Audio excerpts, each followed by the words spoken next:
Ethereum allows you to build other applications on top of that. But those other applications on top of Ethereum don't have the same security as the Ethereum network itself. And as you have more and more projects building on top of the Ethereum ecosystem, you silo and segment liquidity into all these different mini walled gardens.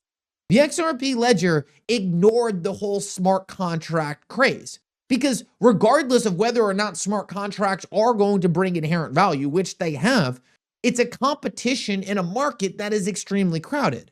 The XRP ledger stayed out of the smart contract discussion and instead decided to build core functionality directly into the XRP Layer 1 protocol. Therefore, all the different feature sets on Ethereum that sit on top of the Ethereum chain are actually directly integrated right inside of the core XRP ledger codebase. This puts the XRP ledger in a distinct and unique place in comparison to all the rest of these blockchains. All the rest of these other blockchains focus on quick development and essentially mass customizability. But the XRP ledger looked at things extremely different. The XRP ledger knew that there are core concepts in the traditional financial system that absolutely need to be replicated. But that long tail of being able to do absolutely everything probably wasn't that important. You needed to do 95 to 98% of what was happening in the traditional financial system better on these new rails. But you don't have to do the 2% of everything that could potentially one day be possible.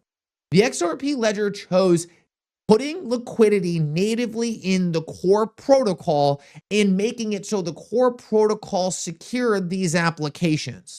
This was a huge upgrade over the very development style testbed smart contract network, where the XRP ledger chose to ignore that and say, we're going to focus on maximum security and maximum scalability built directly into the core code base.